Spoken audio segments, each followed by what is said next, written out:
Hello, Miss Kessler's class. Remember me? I'm Miss Sandy, the Yet Lady. Lee isn't with me today because she just got married, but she'll be back again real soon.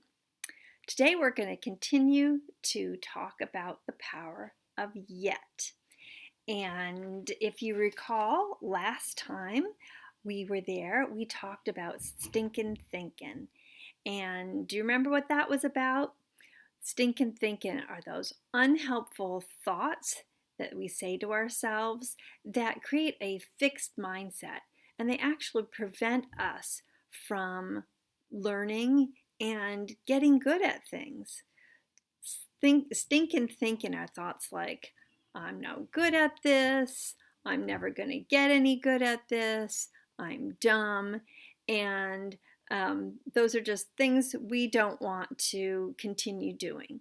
So, the power of yet reminds us that it's totally okay to not be good at something right away.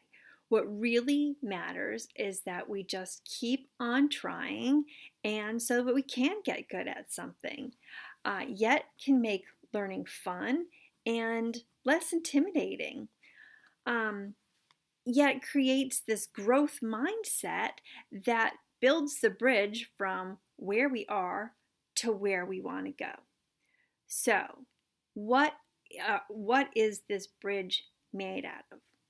Well, it's made out of specific plans and actions, and that is what we're going to talk about today. How to create a plan to get from here to there. The first thing we need to do is set a goal. The next thing we have to do is decide, well, what kind of things can I actually do to help me improve?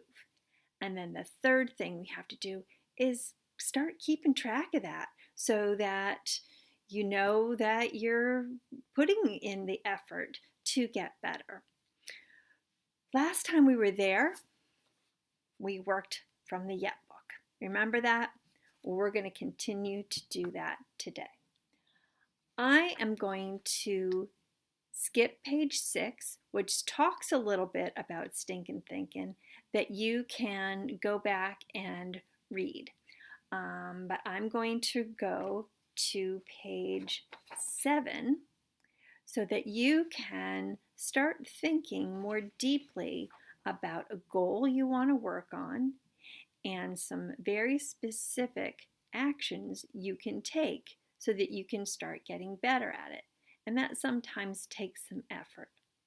So let's take a second and think about an example of something that was hard for you at one point, but something that is so easy for you now because you did something every single day. Okay. The thing that I'm thinking about is you learned a language. You learned English, and maybe you have another language which is your first language, but everybody speaks. So, how did we get so good at it? Well, somebody talked to you, and you talked to somebody.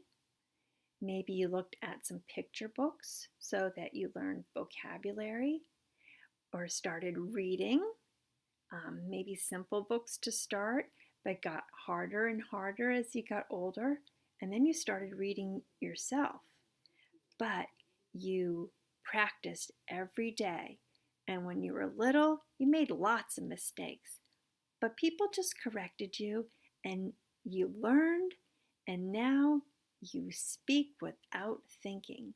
And if you're learning a second language, you might have to think a little bit, but boy, you'll get there. And you can be really proud of that because it's really something special to learn more than one language. So let's take a look at page 7 of the Yet book, okay? I'll read the instructions. It says, in the sentences below, fill in the first blank with something you are not good at yet, and then one action you can take or you can do to get better at it.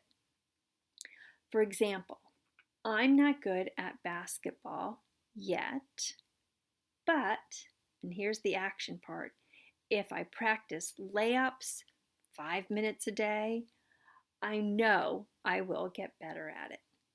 So I'm going to let you focus on that, and maybe Miss Kessler can pause this video while you work at that. Okay? I'll let you do that now.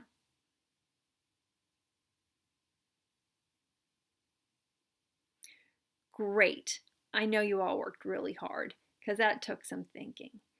But you set a goal and you came up with an action plan, and now all you have to do is practice just a little bit every day. And I know that can be really effortful, but and maybe it's not the first thing you want to do, but you can feel good about working on it, even though it's something you don't really want to, and because you're growing your brain, and you can feel really good about that because that is what it takes, and you can really do anything that you set your mind to. So keep up the good work, and I will look forward to seeing you really soon. Bye.